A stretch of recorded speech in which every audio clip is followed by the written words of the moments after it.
Eduardo had always believed that love was supposed to be calm, nothing too intense, nothing that kept you up at night. To him, real love was the kind that brought peace, something that fit effortlessly into your routine, something that didn't demand too much to exist.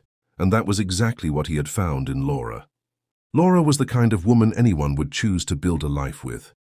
Organized, kind, present, someone who made everything feel simpler. They had been together for years, and when Eduardo proposed, there was no hesitation. It was the logical next step. The wedding was planned months in advance. The venue was booked, the guests confirmed, every detail carefully arranged.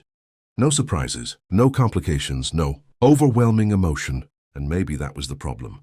It was during the wedding preparations that Camila came back into their lives, Laura's best friend since their teenage years. She slipped into their routine as if she had never left. She helped with the details, gave opinions on every decision, but Camila wasn't like Laura.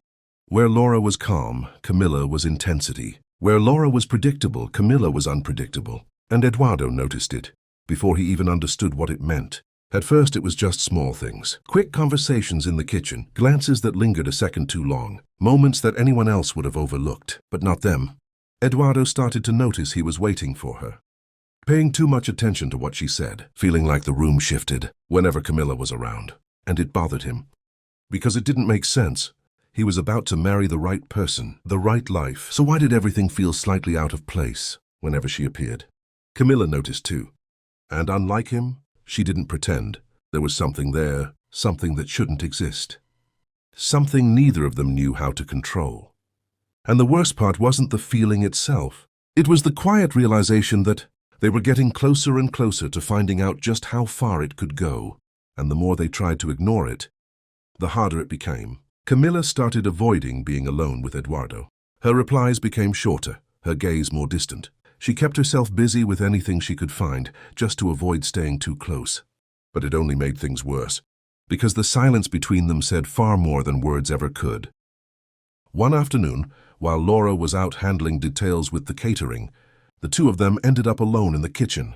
Again, the room felt smaller, the air heavier. Camila opened the refrigerator, pretending to look for something she didn't even know she needed. "We need to stop this," she said, almost in a whisper. Eduardo leaned back against the counter, arms crossed, trying to keep his distance, yet unable to walk away. "Stop what?" he asked, even though he already knew. She closed her eyes for a moment, taking a slow breath. "You know?" The silence that followed was different.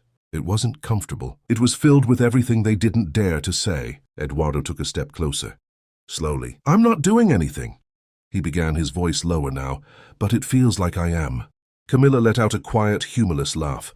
"That's exactly the problem." She finally looked at him. And in that moment, pretending was no longer possible. There was something there, clear, strong, unsettling.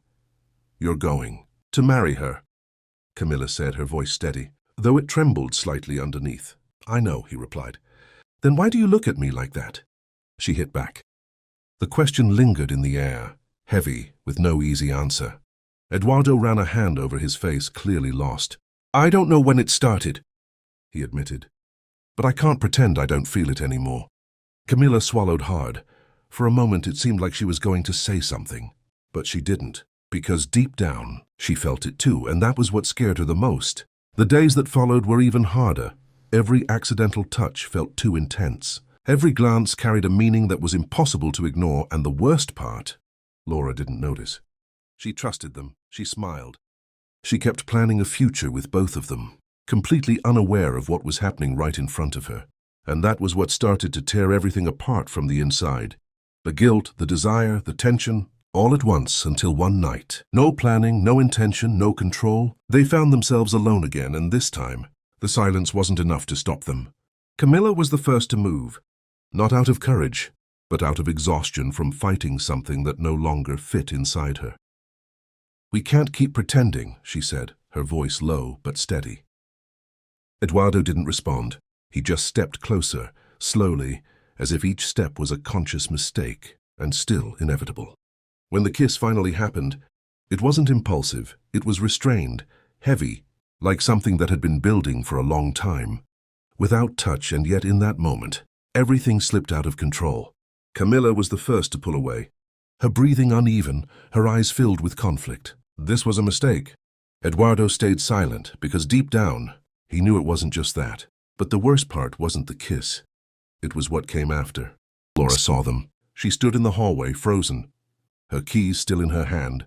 She didn't make a sound, didn't interrupt, didn't say a word. She just watched. And in that moment, everything ended before there was even a chance for explanation.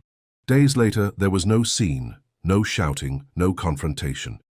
The wedding was cancelled with a short message sent to the guests. Unexpected circumstances have arisen.